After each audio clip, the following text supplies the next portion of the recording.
this video is a continuation of the videos on education for becoming. And just as a little review, you'll remember we started out by talking about making our children happy. That's part of our objective, whether you're a parent or a teacher, you want to see your children go off and be happy in life. But we explained there's two kinds of happiness. One is terminal happiness, and that's happiness that generally occurs from something outside of us, a day off, a party, a raise, something that happens to us.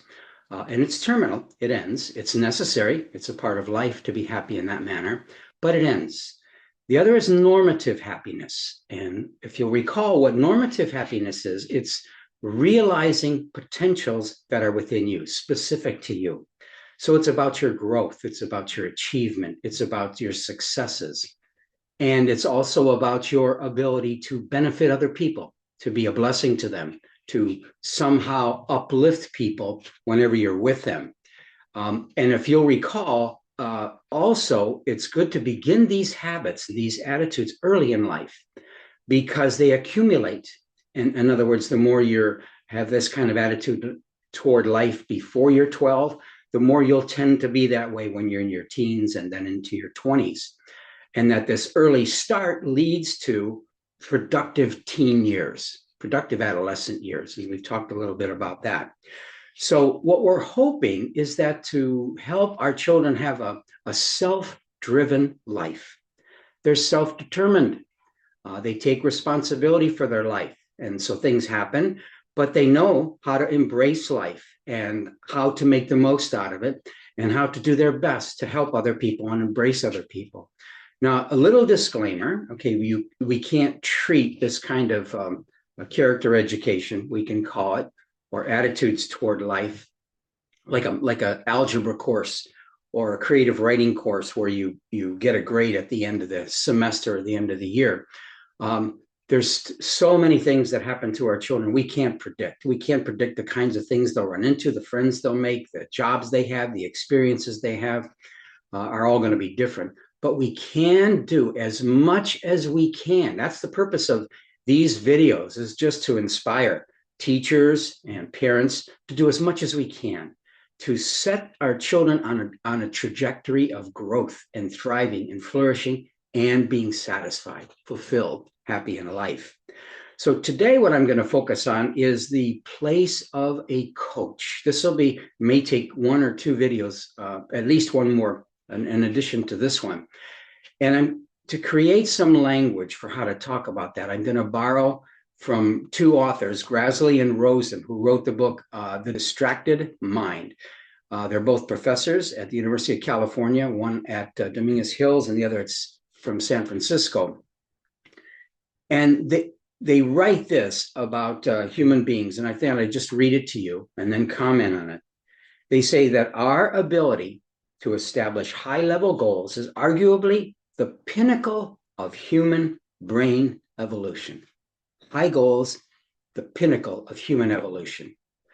Our proficiency, though, at setting those goals and, of course, reaching them is mediated by a collection of cognitive abilities. That's a phrase I'm going to use often, that are widely known as executive functions. You've probably heard that term before, executive functions. And that's a skill that includes evaluation, decision-making, organization, and planning. And so our ability to actually carry out these goals is dependent on an assemblage of these related cognitive abilities. So we have wonderful goals. We want to grow. We want to thrive. We want to flourish.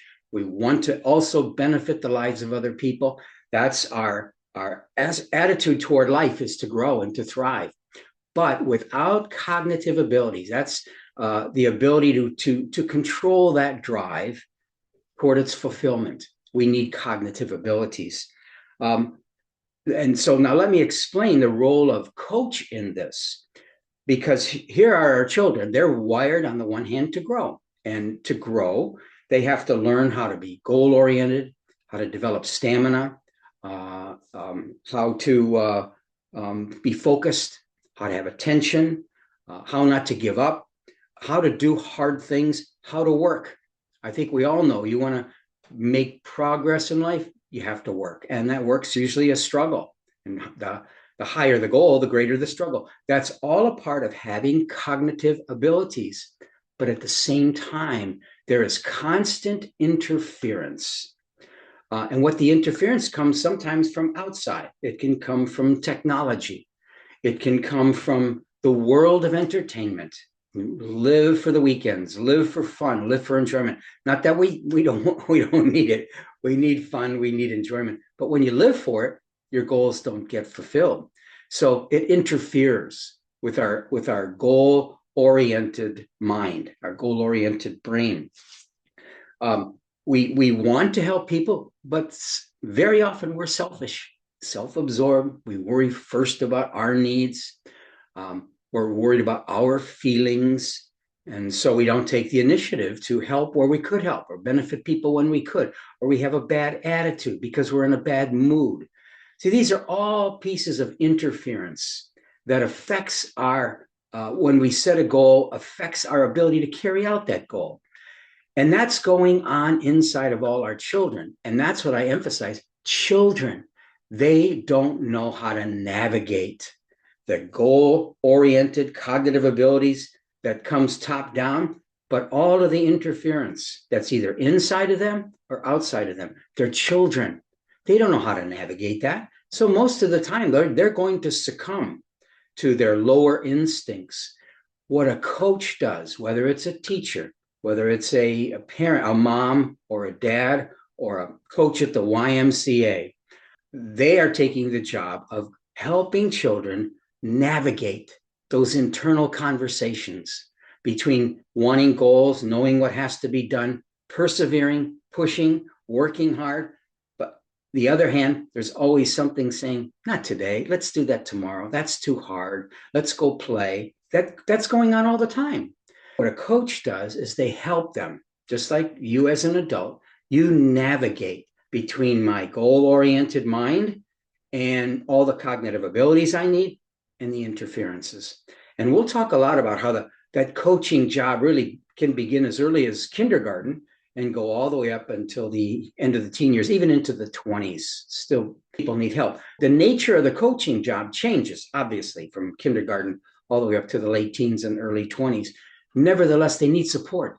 They need someone who cares for them, who supports them, who's firm, who doesn't make compromises, but still is there, helping them to reach whatever goals they are and to understand themselves and to understand their environments so they don't succumb to the negative influences that cause their dreams to be frustrated. And we'll continue this in the next video. Thank you.